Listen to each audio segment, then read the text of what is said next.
From 2019 to 2020, hate crimes relating to sexual orientation increased by 19%, and hate crimes relating to a person's gender identity increased by 16% between 2018 and 2019, and that's only the recorded cases.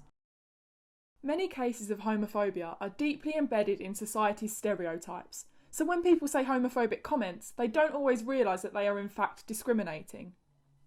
We asked LGBT+ people and allies what stereotypes they have found or heard most prevalently in their lives, and the response was shocking. So many queer people have been stereotyped by society and have therefore been victims of casual homophobia. But we're here to put a stop to that. We have printed some of their responses onto a series of pride flags.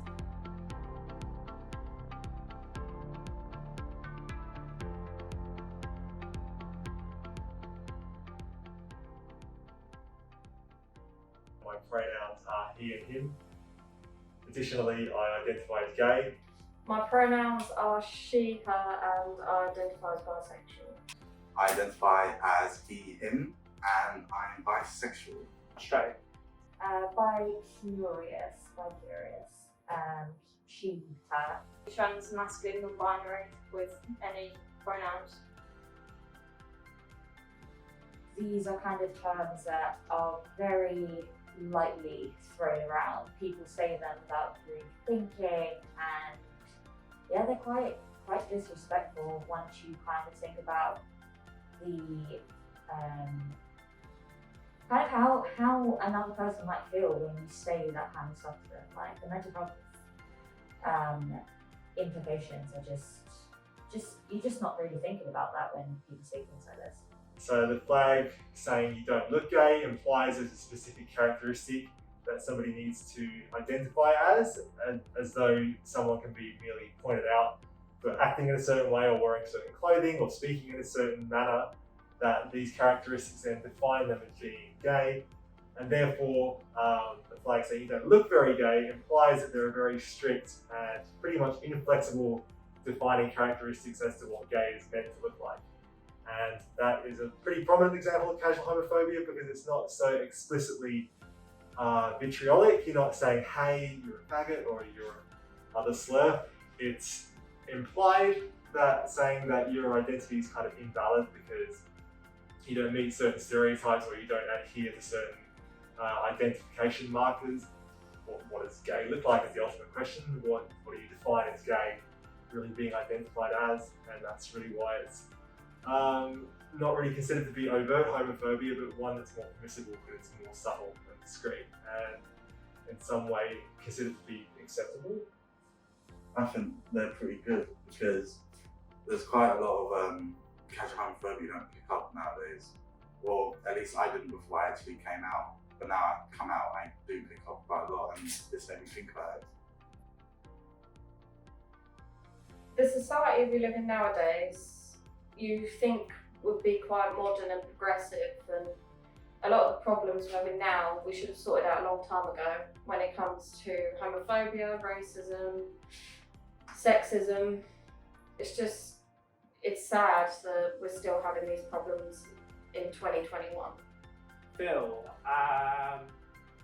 a lot of it's a bit rememberable, right? So like you see some of those phrases and you think about when people said it before and how like there's been certain people that have been made feel not comfortable by it. One of my friends, she's got a boyfriend but identifies as bi. Her mum said that I won't pick the side then, and that's fairly recent. And then like if you're trans or like bi or something, like people just don't understand that her like other parents, the same friend has been told not to say anything because of her. I work in a school and we were talking about having a trans student joining us, and someone said to one of the teachers that is an openly gay man, oh, I bet you're all very excited. And it was just seemed like really a backhanded, like not even a compliment, just really sassy and backhanded. When I first thought that I might like girls, I went through a phase of like, oh, I must be lesbian, like, because I like boobs. Few of my family members basically put me down, told me it was a phase and I'd grow out of it. Going on nights out, I witnessed it a bit. People always like have pretty problematic ideas, especially when it comes to like trans or bisexual people. You hear a lot of like stuff in the news about like trans people as well. And yeah, it's like a lot of stuff that's not like really accurate, and it's just like ignorant, I think. I've heard about it obviously and I've encountered it, but I haven't actually had any direct encounters with homophobia myself, which is like, I guess my kind of success is I don't look very gay and I can pass as straight, and therefore I don't really attract as much negative attention from the other gay guys would attract, because they look a certain way and mark themselves out. I play loads of games, and it's kind of common for people to be homophobic in lobbies or in the game itself.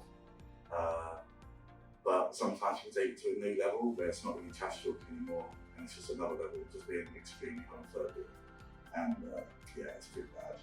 We now challenge you to create your own pride flags and share them on social media using the hashtag #It'sNotOverTillIt'sOver.